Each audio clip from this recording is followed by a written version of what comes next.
Olá, tudo bem? Hoje a gente vai falar a respeito de direito empresarial. E quando a gente se forma, bate aquela dúvida, né? Ser ou não ser empresário?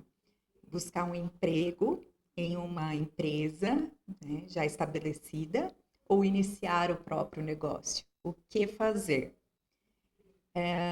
Então, a gente está aqui para esclarecer. Será que um engenheiro precisa ser um empresário? Né? Precisa trabalhar dentro de uma empresa? Vamos entender. No ramo da engenharia, você pode trabalhar de maneira autônoma, né, sendo seu próprio chefe, porém, há algumas vantagens em ser um empresário. E ser um empresário quer dizer ter uma empresa, ou seja, ter um CNPJ, que é o Cadastro Nacional de Pessoa Jurídica. Então, ter aí, né, essa outra postura, digamos assim, de ser uma pessoa jurídica.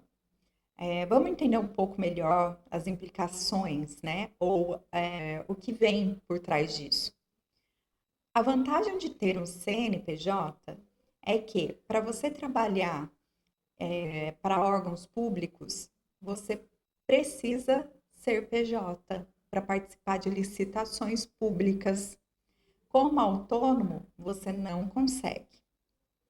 Além disso, sendo PJ, você tem a possibilidade de emitir notas fiscais. Muitos dos clientes vão pedir para você nota fiscal. Por outro lado, a nota fiscal é o mecanismo de controle do governo para a arrecadação de impostos. Então, uma vez que é emitida uma nota em um determinado valor, uma porcentagem desse valor deve ser recolhido como imposto. Há também a vantagem de ter linhas de créditos especiais. Então, muitos bancos têm taxa de juros, financiamentos mais atrativos para a pessoa jurídica.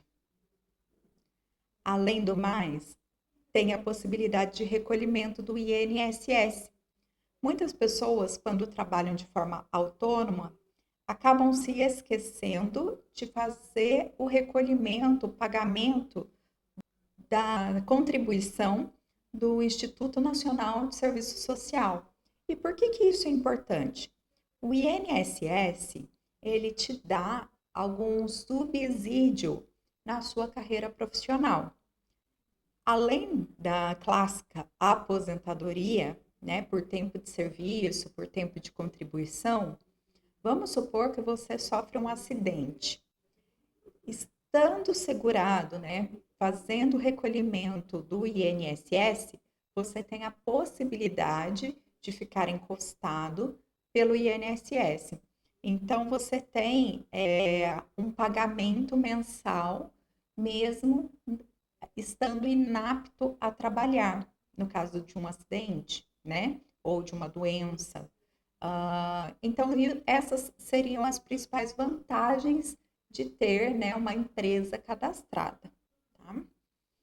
Tá? Por outro lado, é claro, tem a questão dos pagamentos, né? Recolhimento de impostos.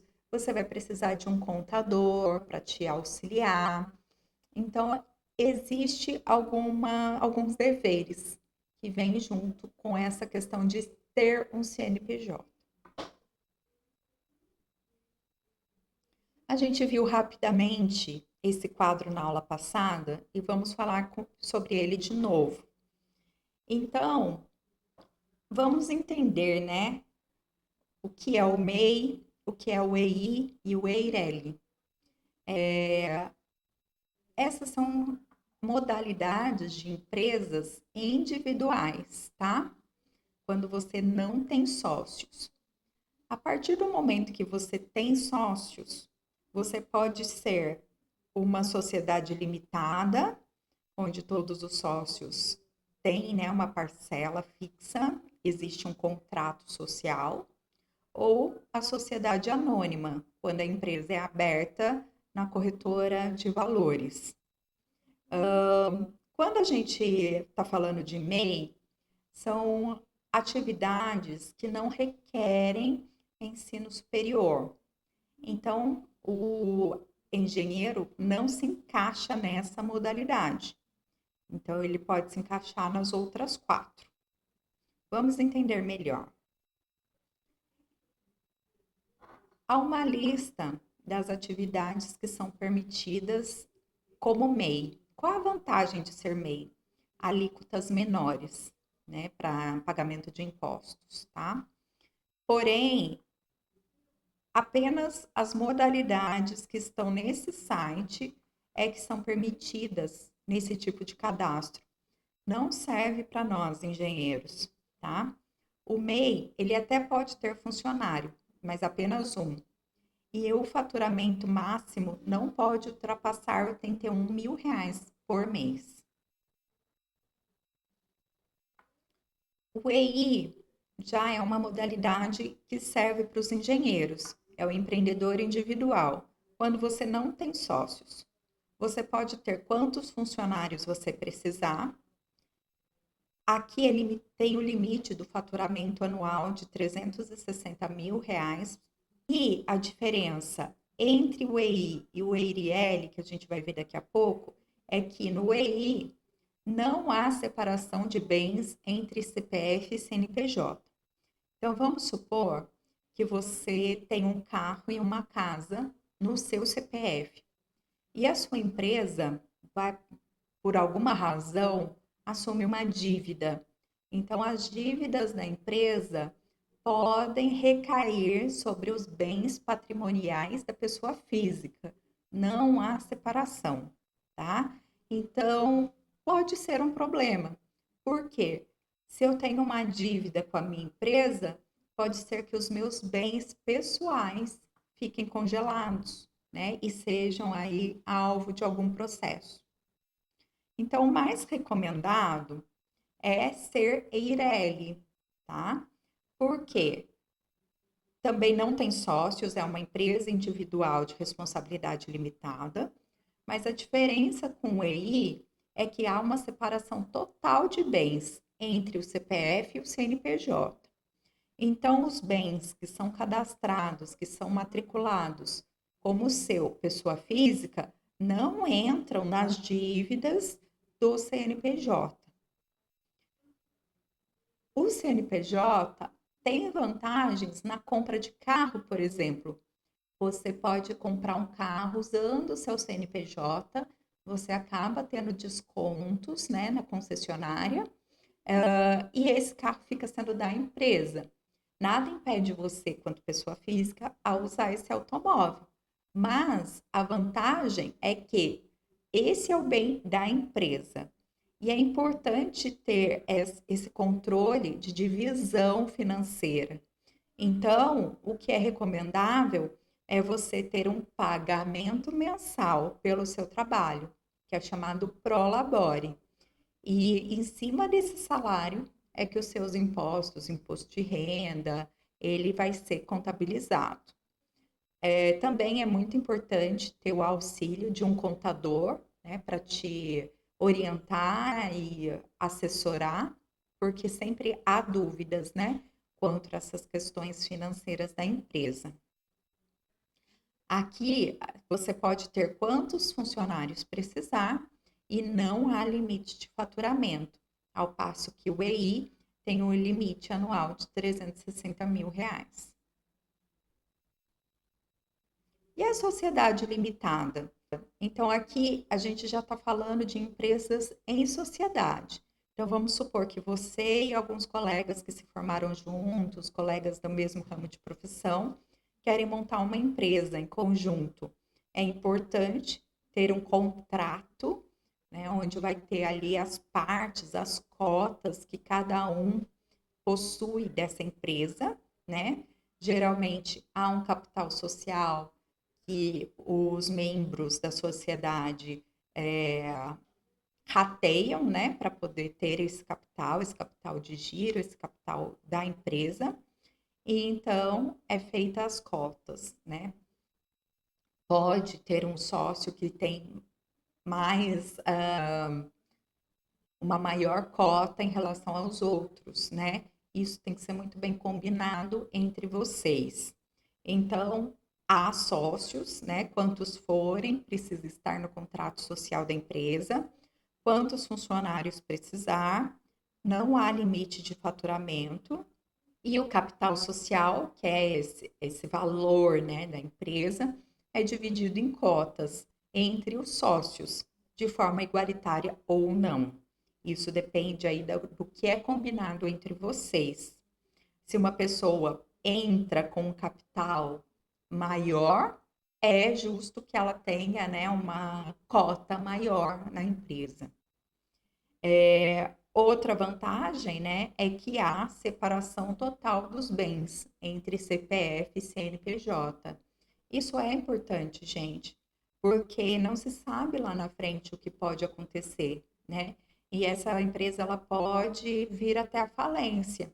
Se é daquele tipo EI, pode ser que bens que estão no seu nome, que você conquistou por mérito de trabalho, venham a ser utilizados por causa da dívida da empresa.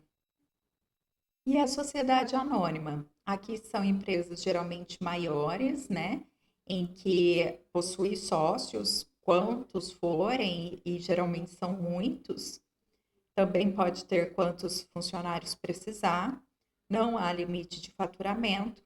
E o capital social é dividido em ações. Então, as cotas são vendidas, né, da forma de ações, podendo ou não comercializar no mercado de valores. Chama sociedade anônima porque nem sempre você conhece, né, todos os seus societários. Há também separação total entre CPF e CNPJ. Como funciona, né, essa questão da Bolsa de Valores? Falando bem resumidamente e rapidamente.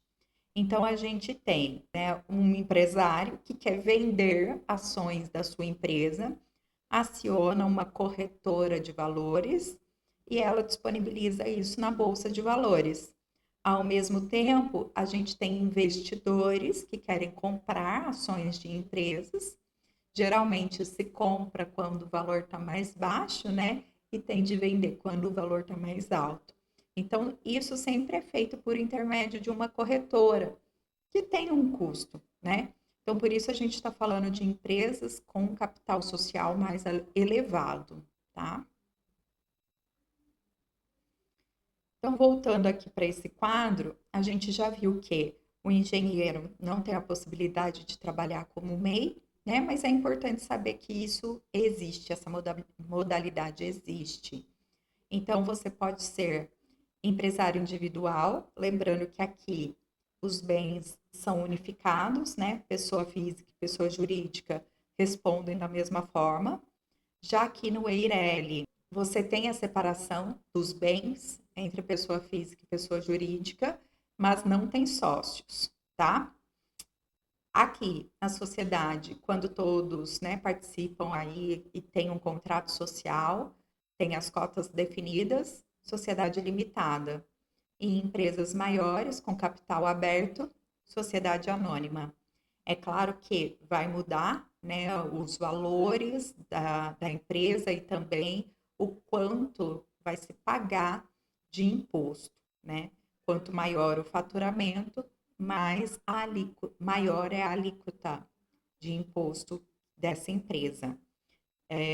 Então, é importante saber o tamanho da empresa que você quer ter, se vai ou não ter sócios, e pensar, né, nessa questão de ter sim a separação entre CPF e CNPJ para não correr riscos futuros.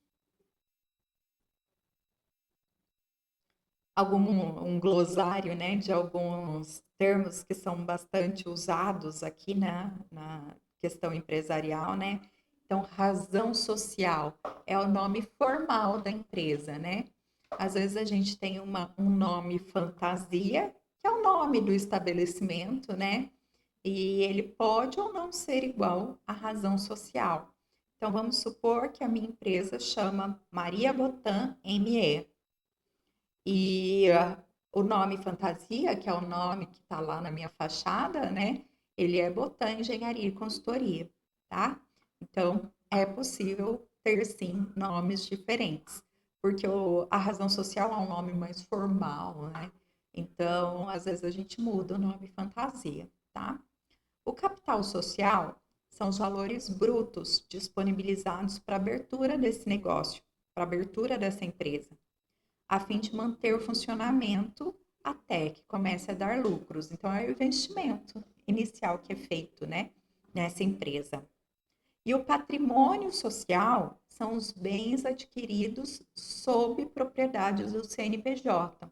Então, se eu vou comprar um escritório, se eu vou comprar uma casa para funcionar como escritório, se eu vou comprar um carro, né? Se eu uso o CNPJ para essa compra, então é um bem de patrimônio social. E como a gente faz, né, para abrir uma empresa aqui no Brasil? Por onde eu começo? Primeira coisa, busque um contador. É muito importante ter uma pessoa para te ajudar, né, nesse processo burocrático. E ele também vai te auxiliar em qual é o melhor tipo de empresa para você. Pesquise nome de empresas. Evite usar o nome de uma empresa que já existe. Isso pode dar processo, isso pode dar complicações futuras. Crie o CNPJ. Geralmente é o contador quem cria esse CNPJ para você, que é o número, né, de cadastro nacional. Vá até a prefeitura e obtenha o alvará. Toda empresa precisa de um alvará, que é uma licença de funcionamento. Faz a inscrição estadual. Então, veja, a gente vai lá na prefeitura, faz a inscrição municipal, também é preciso fazer a inscrição estadual. Ela é necessária, porque é a partir daí que tem, né, os recolhimentos de impostos. Trabalhar sem esses cadastros é crime, e é crime de sonegação. Então, não pode. Depois, faça o seu registro na Previdência. Né? Mesmo sem funcionários, tem tributos previdenciários que toda empresa deve pagar. Porque aquilo que a gente comentou, vai que você sofra um acidente, fique doente, então você tem alguma forma de ser segurado, né, pelo sistema. E então você vai ter aí, né, a possibilidade de emissão de notas fiscais. Sempre que você vai trabalhar, né, esse cliente vai precisar de uma nota fiscal. Então, tendo todos esses passos, você vai estar apto a trabalhar com a sua empresa. E aí, muitas dúvidas? Bom, qualquer coisa, mande aí e a gente vai conversando. Um abraço, até mais.